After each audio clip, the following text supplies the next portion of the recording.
Greetings, citizens of the world. We are Anonymous. We are going to educate and expose the FEMA camps, and as well as show you how to defeat the Illuminati, and several Anons have showed how to. So search for the How to Kill New World Order, which is a video by Anonymous. So now we will start the video. Pay attention.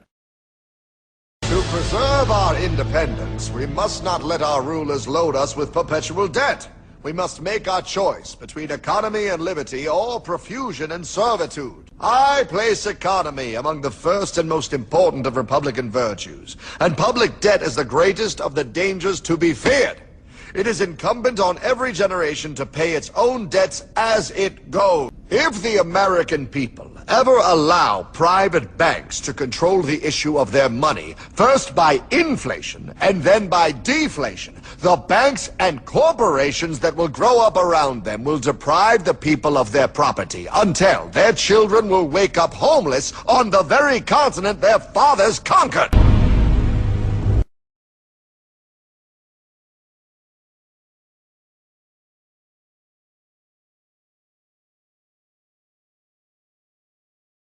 There's a chart I saw recently that I can't get out of my head. A Harvard business professor and economist asked more than 5,000 Americans how they thought wealth was distributed in the United States. This is what they said they thought it was. Dividing the country into 5 rough groups of the top, bottom, and middle 3 20% groups, they asked people how they thought the wealth in this country was divided. Then he asked them what they thought was the ideal distribution. And 92%, that's at least 9 out of 10 of them, said it should be more like this. In other words, more equitable than they think it is. Now that fact is telling, admittedly, the notion that most Americans know that the system is already skewed unfairly. But what's most interesting to me is the reality compared to our perception. The ideal is as far removed from our perception of reality as the actual distribution is from what we think exists in this country. So ignore the ideal for a moment. Here's what we think it is again. And here is the actual distribution. Shockingly skewed. Not only do the bottom 20% and the next 20%, the bottom 40% of Americans barely have any of the wealth. I mean, it's hard to even see them on the chart. But the top 1% has more of the country's wealth than 9 out of 10 Americans believe the entire top 20% should have. Mind-blowing. But let's look at it another way, because I find this chart kind of difficult to wrap my head around. Instead, let's reduce the 311 million Americans to just a representative 100 people. Make it simple. Here they are. Teachers, coaches, firefighters, construction workers, engineers, doctors, lawyers, some investment bankers, a CEO, maybe a celebrity or two. Now let's line them up according to their wealth. Poorest people on the left, wealthiest on the right, just a steady row of folks based on their net worth. We'll color code them like we did before based on which 20% quintile they fall into. Now let's reduce the total wealth of the United States, which was roughly $54 trillion in 2009, to this symbolic pile of cash. And let's distribute it among our 100 Americans. Well, here's socialism, all the wealth of the country distributed equally. We all know that won't work. We need to encourage people to work and work hard to achieve that good old American dream and keep our country moving forward. So, here's that ideal we asked everyone about. Something like this curve. This isn't too bad. We've got some incentive, as the wealthiest folks are now about 10 to 20 times better off than the poorest Americans. But hey, even the poor folks aren't actually poor, since the poverty line has stayed almost entirely off the chart. We have a super healthy middle class with a smooth transition into wealth. And yes, Republicans and Democrats alike chose this curve. 9 out of 10 people, 92%, said this was a nice, ideal distribution of America's wealth. But let's move on. This is what people think America's wealth distribution actually looks like. Not as equitable, clearly, but for me, even this still looks pretty great. Yes, the poorest 20 to 30% are starting to suffer quite a lot compared to the ideal, and the middle class is certainly struggling more than they were, while the rich and wealthy are making roughly 100 times that of the poorest Americans, and about 10 times that of the still healthy middle class. Sadly, this isn't even close to the reality. Here is the actual distribution of wealth in America. The poorest Americans don't even register. They're down to pocket change. And the middle class is barely distinguishable from the poor. In fact, even the rich between the top 10 and 20 percentile are worse off. Only the top 10% are better off. And how much better off? So much better off that the top 2 to 5% are actually off the chart at this scale. And the top 1%, this guy, well, his stack of money stretches 10 times higher than we can show. Here's his stack of cash, restacked, all by itself. This is the top 1% we've been hearing so much about. So much green in his pockets that I have to give him a whole new column of his own, because he won't fit on my chart. 1% of America has 40% of all the nation's wealth. The bottom 80%, 8 out of every 10 people, or 80 out of these 100, only has 7% between them. And this has only gotten worse in the last 20 to 30 years. While the richest 1% take home almost a quarter of the national income today, in 1976 they took home only 9%, meaning their share of income has nearly tripled in the last 30 years. The top 1% own half the country's stocks, bonds, and mutual funds. The bottom 50% of Americans own only 0.5% of these investments, which means they aren't investing. They're just scraping by. I'm sure many of these wealthy people have worked very hard for their money. But do you really believe that the CEO is working 380 times harder than his average employee? Not his lowest paid employee, not the janitor, but the average earner in his company. The average worker needs to work more than a month to earn what the CEO makes in 1 hour. We certainly don't have to go all the way to socialism to find something that is fair for hardworking Americans. We don't even have to achieve what most of us consider might be ideal. All we need to do is wake up and realize that the reality in this country is not at all what we think it is.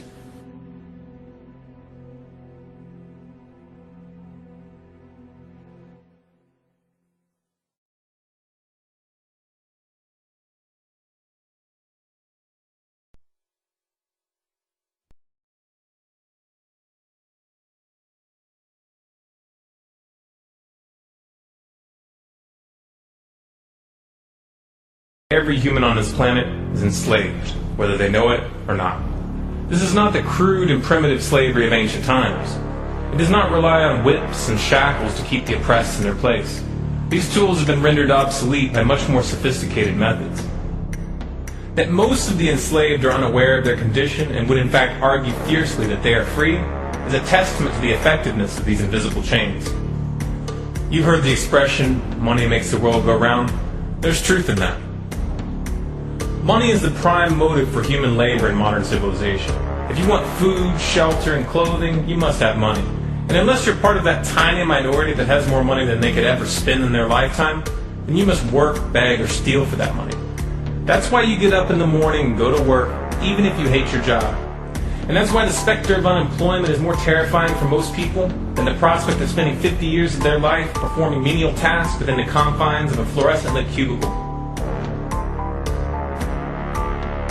Of course, in Western countries, some are fortunate enough to have pulled away from the brink and do not live in fear that their basic needs will be met, at least for now. And yet they keep spinning the hamster wheel. Why is that? Could it be because money and the bling that it buys have become symbols of status and prestige? Money offers an illusory form of social validation, but even those who are not caught up in distinguishing themselves by how much they accumulate still must acknowledge the social stigma that comes with poverty. This was a clip of Thomas Jefferson's warning about the Federal Reserve and discussing the Illuminati's depopulation agenda. Now the next clip. Pay attention.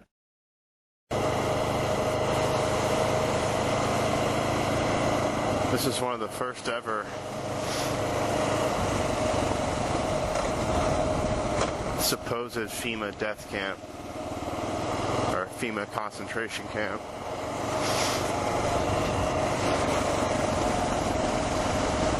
point down here. And we're about 60 miles south of the nation's capital.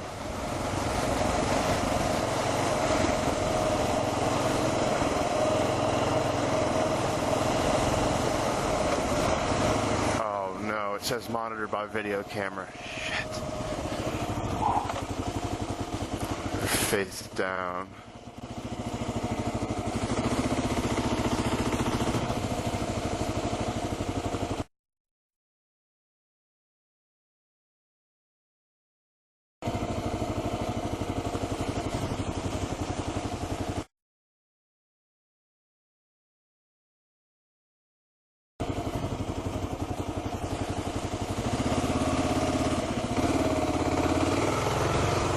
But here it is.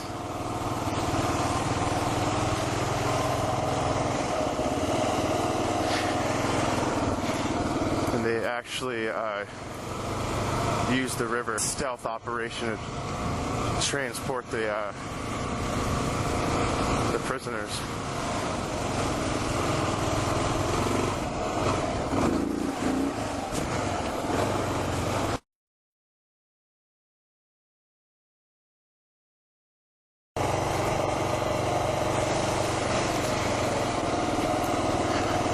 Take you somewhere up here too.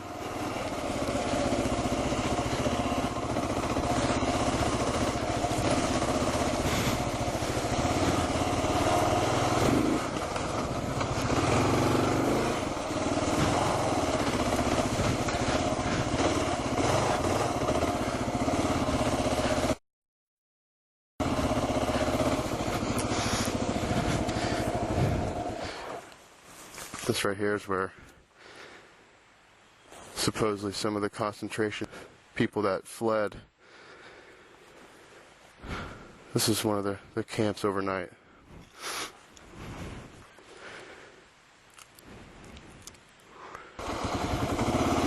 And there's actually a river that runs along this little ridge here, and as you can see, they use these to hang the fish and cook them. This is no joke stuff, people.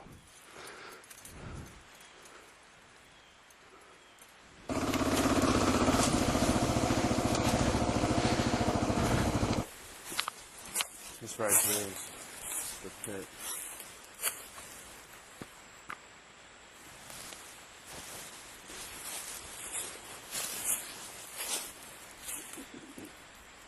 This is where they threw all the bodies.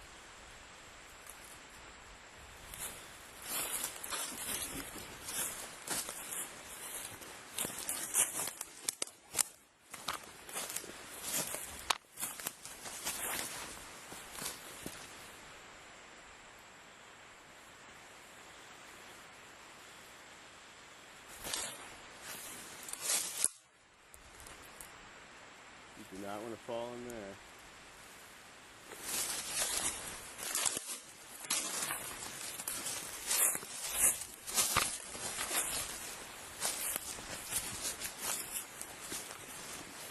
Yeah, this is where they ended up putting all the prisoners that escaped, and they caught them.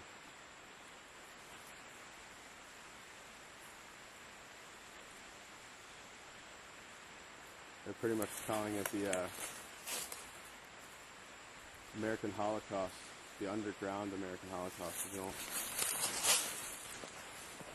unless you're a local around here, you really don't know about it.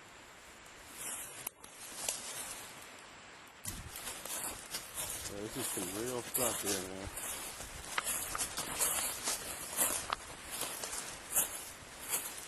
I better get out of here. I'm starting to get spooked out.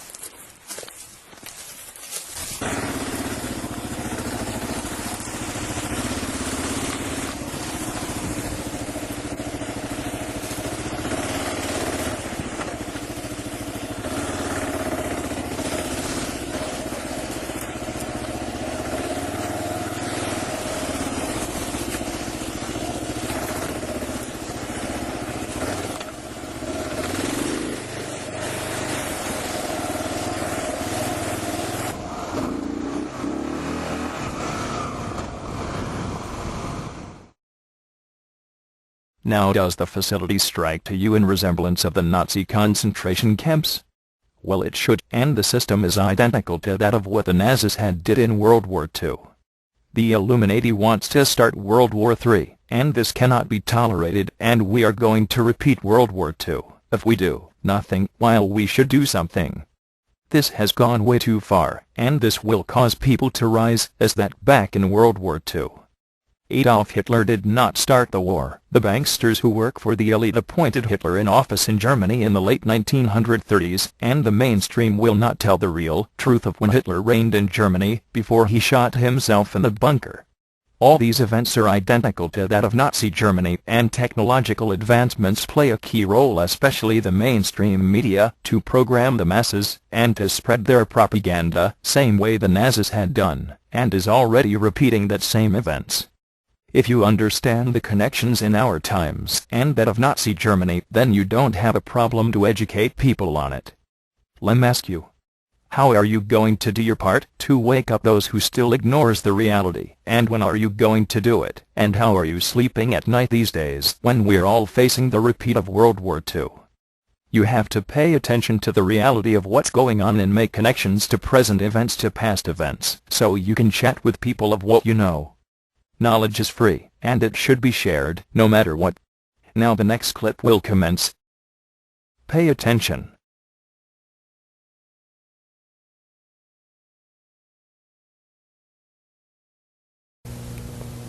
Not too long ago, I talked with Dale Bohannon, whom I've known since, I guess, the mid-1980s. And he told me something very interesting that he found back in the fall of 2000. While he was on a business trip. Listen to this, folks. I was pulled to the side road, which was a new cut gravel dirt road in front of a business, a builder supply business, actually top-notch builder supply in Madison, Georgia. To my right, this was previously was a soybean field, and this little new cut road divided this field, and the right side of the road was filled with which I thought was portable toilets. I never looked at them that close. Same in color, maybe black, but which was an odd color. And I was sitting there going over my notes, and a van pulled alongside of me that turned out to be the property owner, and he greeted me, and he was by himself, and so we had a good little dialogue there, and I asked him about the field of black boxes. What were they? Because I'd never seen anything like that, and his statement was that if he told me, I would be one of few people in Madison, Georgia that knew about them. And he says they're disposable coffins, I believe he told me. And he says there's 100, at that time he said there was 125,000 there. And they were stacked, he told me 15 high. I asked him who owned them, and he stated that the CDC owned them, and that they were leasing his land for storage. And he said his brother worked with the CDC in Atlanta and had been asked by the CDC to do a 3-year extension to place temporary morgues all across the nation. So in January of this year, 2005, we decided to drive to beautiful Madison, Georgia, and take a look for ourselves. It was on a Sunday and no one was around, with the exception of this one pickup truck that was coming out the narrow road that we were going in on next to this field. We flagged down the pickup truck, and it was providential that the driver of this pickup truck turned out to be the son of the man that owned this field. So naturally, we started asking him questions. And he told us that not long ago, there had been as many as 500,000 of these grave liners or disposable coffins. We asked him for permission if we could look around, and he said yes, so we did. We're just getting an idea for the size of these boxes. What could these boxes be used for? Well, they're called casket liners. And that's an interesting term, isn't it? It's a casket liner. When I first heard the term casket liner, I thought perhaps a lining for a casket. But this is too big to be on the inside of a casket. So certainly this could be used as a casket. This is an inexpensive casket. And you can see the size here. There's lots of room. I think my friends here, we could all probably get inside, and it might be a little cozy, but we'd fit just fine. Which tells me that these liners can be used for more than just one. And one more time, what kind of liners are these? Casket liners. These are casket liners. That's what the man said. That's what the man told us. And we're told that there are about, well, there were about 500,000 out here. Later, as I went back to my home office, I spoke of it there, and of course people usually don't want to hear too much about this kind of thing. So it's never been mentioned, publicly, except just here and there, because most, like I said, the reaction I got, people didn't want to know about it, the few people that I spoke to, and so I just dropped it. And till I went to a luncheon, a fundraiser for Representative Saxby Chambliss. He was running for his second term for the U.S. House of Representatives. And it was a crowd, probably 100, maybe 150. It was congressmen, senators, state senators, and mayors. There was one table we probably had 2 3-star generals and a couple of 1-star with their spouses. So it was a real high-powered meeting. But the keynote speaker was a congressman, and I don't remember his name. He'd just been in the House for a long time, and he was the chairman of the Armed Services Committee. And so he just spoke in behalf of Representative Chambliss and the importance of having him on board to be reelected due to our threats. But it had to do with the nuclear devices that was missing from the old Soviet Union and that had gotten into terrorist hands, and it was, the emphasis was on the critical state that we face in this country, and he said we could lose tens of millions of people in the next decade, and he used those terms, due to a nuclear strike on U.S. soil. And I was sitting there, and it became very clear to me that that could very well explain why just weeks, could be 2 to 3 weeks prior to that meeting, that I had stumbled upon these, at that time, 125,000 disposable liners or caskets or coffins or whatever they could be termed as in that soybean field in Madison, Georgia. Did you catch what he said, friends? At this high-powered meeting, it was in Perry, Georgia, near Robins Air Force Base, the largest employer in the state of Georgia, Robins Air Force Base.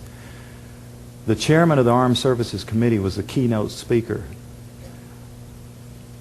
The chairman of the Armed Services Committee, whoever that may be, used to be Sam Nunn of Georgia, from the district I was born and raised in. Whoever that chairman is generally one of the most powerful men in Washington. And I can't remember the chairman's name at that time myself, but he said, this was in the year 2000, I believe, that in the next 10 years, possibly due to nuclear strikes, tens of millions of people could lose their lives. And we've just read what our prophet said. Now what we've just seen is one United States city outside, this is Atlanta, it has a metropolitan population area of roughly 4 million people. So this is one field outside of one U.S. city, and the brother of the man that owns this field, that the government is leasing this field from to store these disposable coffins, this brother was given 3 years to set up temporary morgues around the country. Now we found the website that we think these disposable coffins were made at, and we noticed that the lids that they're advertising on the website were rounded. But the lids, hundreds of thousands of lids there, the lids we found, folks, were flat, and they were reinforced. You know what that could mean? You can stack them on top of each other. That's a lot neater to stack them in disposable coffins than what we saw after the tsunami, when we would see bulldozers digging holes and taking bodies and pushing bodies into holes. America can stomach this much better. Now understand that this is the same exact strategies Adolf Hitler had used back in World War II. Since people seemingly cannot learn the lessons in history, history is doomed to repeat itself, and all of this could have been prevented if people weren't so into the mainstream media and learned the valuable lessons history has to teach us. These disposable coffins are going to be used to kill masses of people to achieve their depopulation agenda, and now people are waking up to the fact we are in trouble. This is why they are planning for martial law in our very near future, which is something for all people to consider and to spread the message, and be the messenger to anybody. This cannot and should not be tolerated by the 99%, and the question is, why are some people still have their heads in the sand? When will you wake up? Now the next clip will now begin. Pay attention. Everywhere you look, corruption. We continue to fight pointless wars over lies, and we are killing innocents and letting our children die in wars just to ensure the Federal Reserve can continue their petrodollar scandal. We are sitting idly by while these crooks continue to loan fake money out to us at interest, stealing our homes, and enslaving our children. Let me make this extremely clear to all of you listening. Many corporations, especially the Federal Reserve, used the government to steal $17 trillion from your children. Your children did not have that money. They are now debt slaves. These people have stolen money from your children that are not even born yet, and sold their freedoms. They have enslaved you and many around the world. Wake up, world. And they did all of this by counterfeiting money and loaning it out at an interest. They have stolen hundreds of trillions from people around the world. Have you heard about Microsoft's Xbox manufacturers in China? They had to install suicide nets outside their buildings to ensure their employees don't jump out of the window to commit suicide. These are the conditions your children in the U.S. will be working under when the debt is soon owed, and it will be owed. It is not a matter of if it will be owed, but it is just a matter of when. And it will happen as soon as the United States economy collapses, which will happen very, very soon. And if you think because you do not live in the United States this does not affect you, you are wrong. And you are next. The only way we can stop this is if we all unite together and fight it. People of the U.S. are waking up to the Federal Reserve scandal, and the powers that be are currently afraid of retaliation. And that is precisely why they trying everything they can to disarm us. You know how the media has been saying gun violence has been out of control and at an all-time high. They are not simply twisting the truth here or exaggerating. They are absolutely bold-faced presenting lies to you. First off, realize, gun violence in the United States has always been shockingly low. And gun violence has dropped by 49% in the last 11 years. The already absurdly low gun violence in America has literally dropped in half. In half. The fact they are saying that it is at an all-time high perfect demonstrates how biased the government and the media is. If this doesn't prove to you that they have an agenda, then nothing will. Do you remember how the media keeps repeating that there has been 74 school shootings since Sandy Hook? Those 74 shootings were not even mass shootings like they claim. Most were suicides and none of them even took place at a school. Not a single one. They are presenting lies to you, America. When will you wake up? At some point you have to ask yourself, why would the government fake 74 mass school shootings involving children? If they get our guns, we will lose the fight against them. And they will take away absolutely all of your freedoms, and you and your children will be forever slaves. And don't forget, they purposefully put you and your children into that debt. And because the Federal Reserve is present in all countries, the other countries of the world are next soon after. This plan is called the New World Order. It is the same New World Order the Vice President of the United States called for on national TV a month ago. He said we need to strive for and complete the New World Order. This is also the same New World Order President George Bush and President Kennedy said is our country's lifetime goal. And the same New World Order George Bush said on national TV said will happen no matter what we do, and we cannot prevent it. This has all been a long-time plan. The Federal Reserve and their partners want complete control of humanity. We cannot let this happen. They want to rule over us, like kings and queens. And humanity will be forever lost to enslavement by a bunch of tyrants who have publicly admitted they want to kill off the majority of the population so the masses are easier to control. They are going to wipe your bloodline completely off of the earth. He'll tell you the order of things to happen. The enslavement will follow immediately after guns are taken away and you cannot fight back. If they cannot get the guns before the economic collapse, then they will wait until the economy collapses. When the economy collapses, people will be starving. There will be looters and shootings. The government will insist on taking guns away to help, and as soon as the guns are taken away, then we will fall into a complete dictatorship. Do not fall for it. Remember, they are the ones who caused the economic collapse to begin with. This is the same tactic used on Germans and it worked. So expect it. As soon as the economy collapsed and the masses were starving, the German government asked the people to give up their rights and they listened. And then eventually the government was throwing the naked masses into giant burning hot ovens for mass execution. Do not give up your rights. Do not give up your guns. Fight back, as they were the ones who caused the problem. Just so you know, the people who are behind this Federal Reserve scam and New World Order are the same ones who funded Hitler's campaign. Make no mistake, these people are as brutal as Hitler himself, even more brutal. In fact, now we are going to show you some. Assuming America grows some balls and we win, we will need an overall plan. We have come up with a perfect plan. This plan offers extraordinary possibilities. It will make for the most beautiful and free world you can ever imagine. If we are successful, we can leave a much better for our children. A beautiful world. Watch every minute of the rest of the video. Do not skip a single bit of it, as it is all important. If this one video gets out to and can change the world, this is your opportunity to make a difference. Please share this video. What you want with it, get paid for the views. We don't care. Just get the message out there for the world to see. Now sit back and relax, enjoy the movie.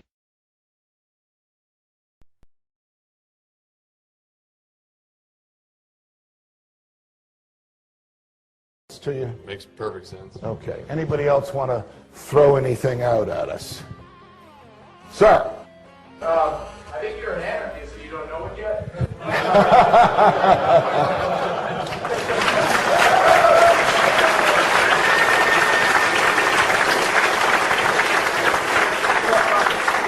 Do you hear me denying anything?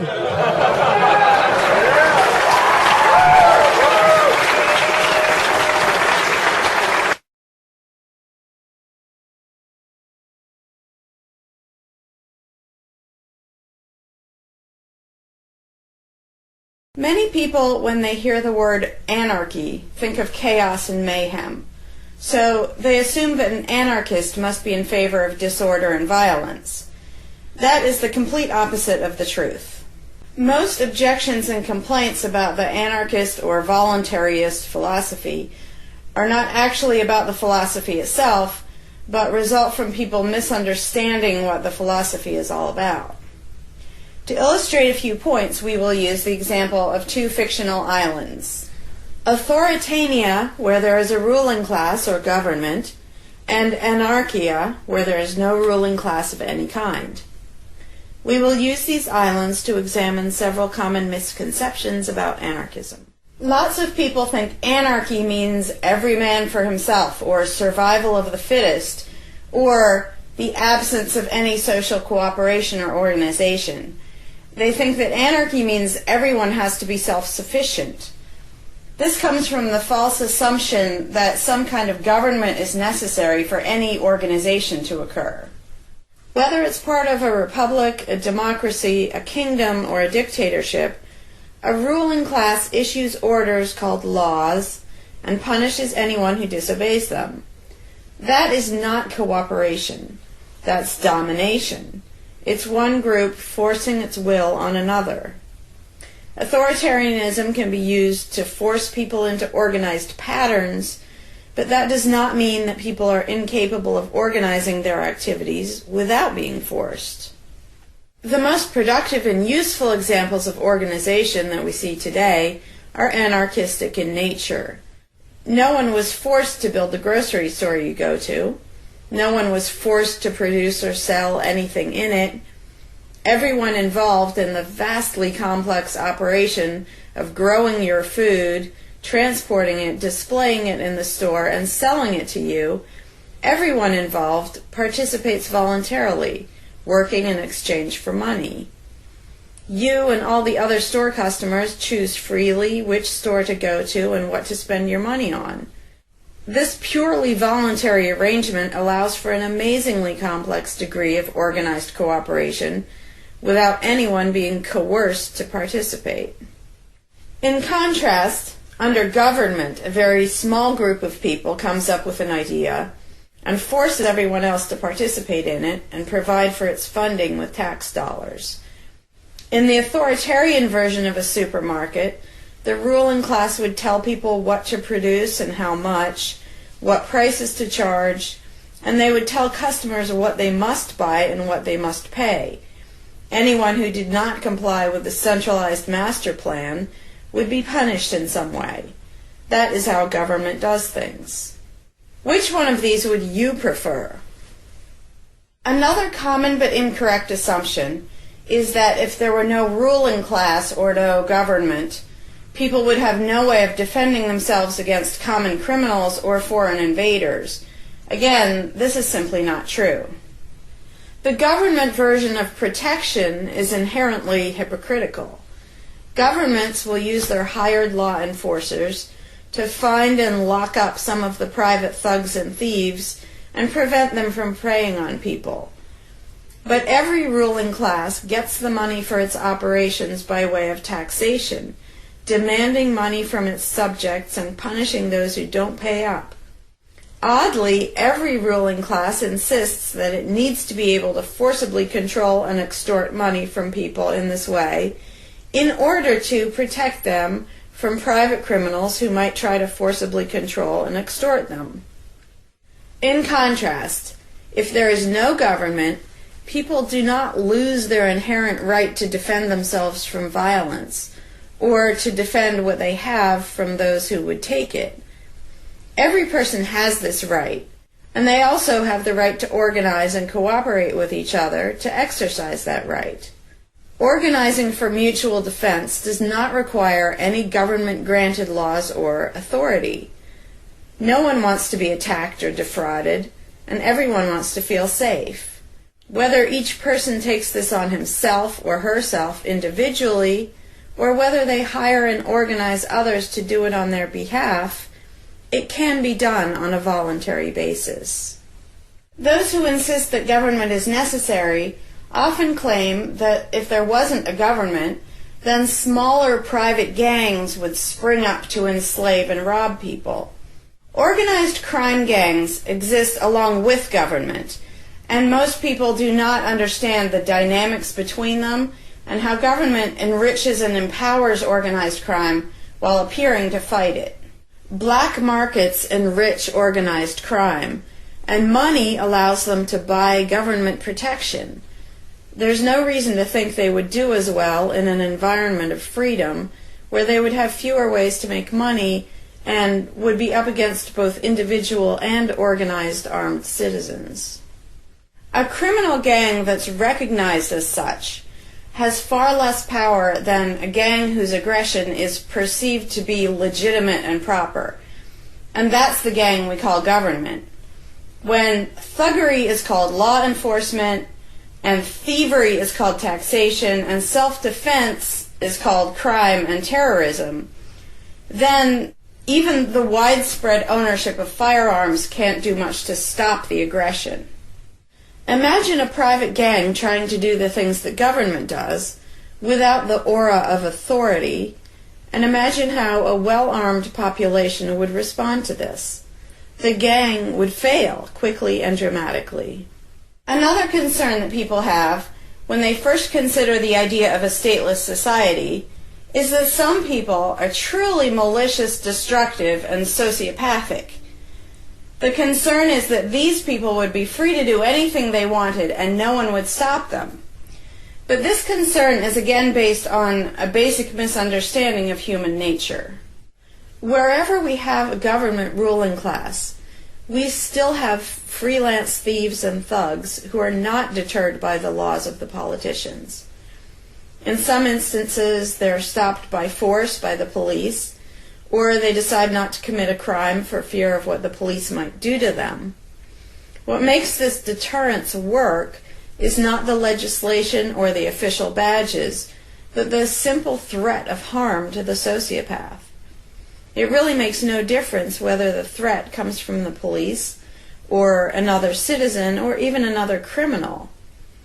A sociopath doesn't care about laws or social rules. He cares about avoiding pain and hardship for himself. This is still true when a government ruling class is not involved at all. If the intended target of a would-be carjacker pulls out a gun, it doesn't make any difference to the carjacker whether that person has a badge or whether there's a law against taking people's cars. Discouraging nasty people from hurting others does not require special authority, only the ability to use defensive force. Ironically, though people hope that government will protect them, having a government, a gang which is believed to have the right to tax and control people, just creates one gang so big and powerful that normal people can't resist it. In short, to create a huge gang and then give it societal permission to control and extort people with the hope that this gang will prevent theft and thuggery is simply a self-contradictory idea, but that's what government always is. Some people might assume that if people organize for mutual protection and defense, then that's what government is. But there's an essential difference. People coming together to do something that everyone has the right to do, such as defend yourself, doesn't require any special authority. It's not government unless one group of people claims the right to do things which others do not have the right to do, such as taxing and controlling innocent people. Organized defense can be very effective without supposing the special right to rule over others. In other words, without being government. In contrast, governments rob the people they rule of far more wealth than private crooks could ever manage, making the idea of a protector government ridiculous. Another common objection to the idea of a stateless society is the notion that if not for a group of lawmakers telling the rest of us how to behave, we would all behave like stupid, irresponsible, violent animals. This claim implies one of two things. Either we normal people have no idea what is right and wrong unless and until politicians tell us, or the only reason we want to do the right thing and coexist peacefully is because politicians told us to. A quick examination of your own motivations will show you that neither of those things is actually true. It's particularly odd to make this argument in a society where politicians are voted into power. If the people themselves have no moral code and no conscience, and are just stupid, violent animals, why does almost everyone want government to keep the peace and protect the innocent? Would a population of vicious, heartless, evil people try to elect good people to keep the evil people in line? Obviously not. The goodness and the desire for order and peace comes from us, not from the lawmakers we vote into office. The same holds true of everything that government does. If people are so short-sighted and selfish that they can't be trusted to voluntarily organize and raise money for whatever they deem important, then how can those same people be trusted to decide who should be in power? The implication is that the average person can't be trusted to run his own life, but can be trusted to choose someone to run other people's lives. Government is really not a civilizing influence. It's actually an uncivilizing influence. People who would never personally rob their neighbors constantly use the government to do it for them by way of taxation.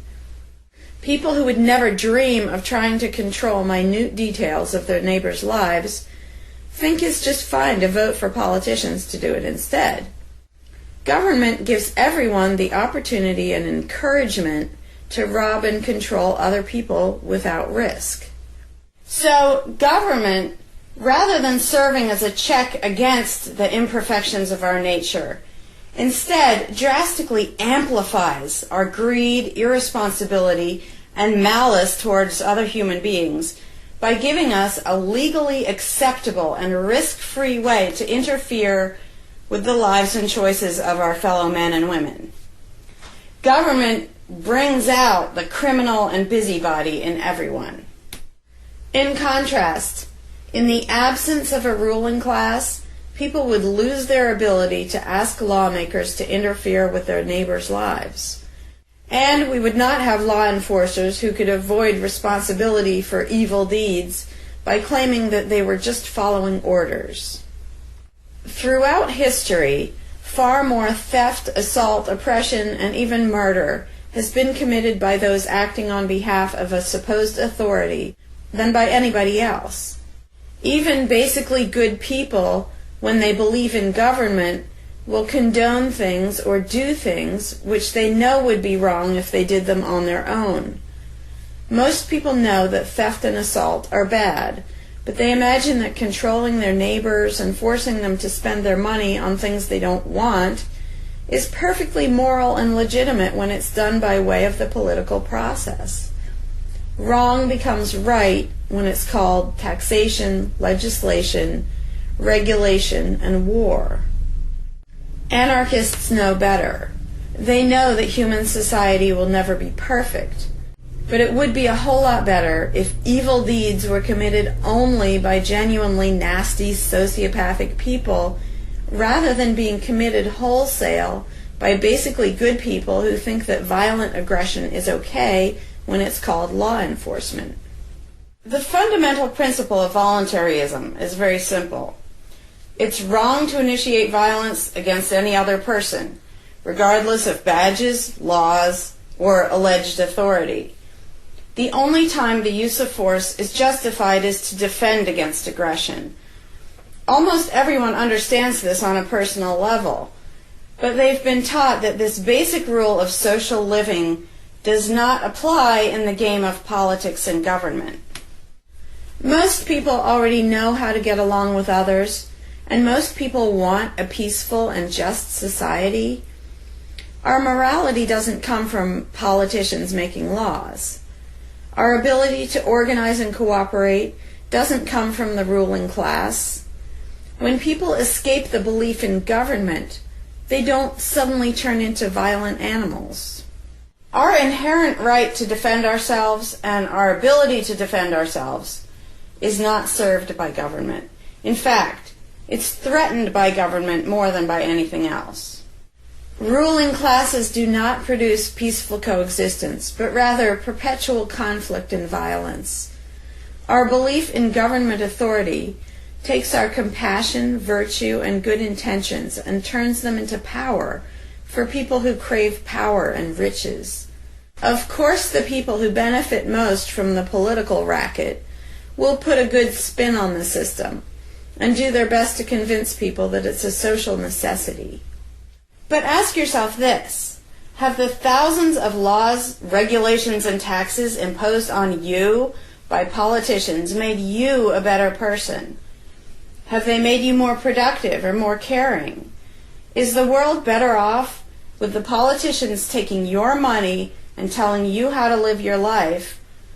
Or do you think it might have been better off if you'd been allowed to spend your own money and make your own decisions? Is society really best served by a small class of people forcefully imposing a centralized master plan on everyone else? Can the orders and threats of a ruling class make the world what it should be? Or would society be better served by human freedom and respect for individual rights, by voluntary cooperation and peaceful organization? If this second option sounds better to you, maybe you should learn more about anarchism. Some people dismiss anarchism as a utopian idea that would only work if everyone were generous and compassionate. Obviously, everyone is not generous and compassionate all the time.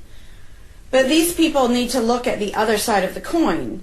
If people are too stupid, greedy, and malicious to be free, aren't they too stupid, greedy, and malicious to be trusted with power over others? Whether people are inherently good, bad, or some of each, giving a person power over others is not going to make that person better. In fact, power has historically been known to corrupt people and make them worse, whereas the discipline imposed by the equal freedom of everyone else brings out the best in human nature. Most people today think that we need some form of government because they mistakenly believe that obedience to authority makes us all more civilized, moral, and peaceful. In reality, it has always done exactly the opposite. Everyone knows that governments can be corrupt, abusive, inefficient, counterproductive, even tyrannical. But most people assume that the way to fix that is to get the right people into power. People have spent centuries trying to create a good society using different kinds of ruling classes, different legal structures, different ways of choosing the rulers, and so on. But every governmental construction has resulted in freedom and riches for some, and oppression, violence, and poverty for others. What if, instead of deciding what the throne should look like and who should sit on it, all people of goodwill embraced the non-aggression principle? What if, instead of looking to a ruling class to impose our values on society, we embraced the concept of self-ownership? These principles are simple and easy, to the point of being self-evident, but they're diametrically opposed to the authoritarian principles that most of us have been indoctrinated with. Anarchism does not mean chaos and violence, or every man for himself. Having no government does not mean having no morality, no organization, and no cooperation. Simply put, anarchism does mean that no one is your master and no one is your slave. And that's all it means.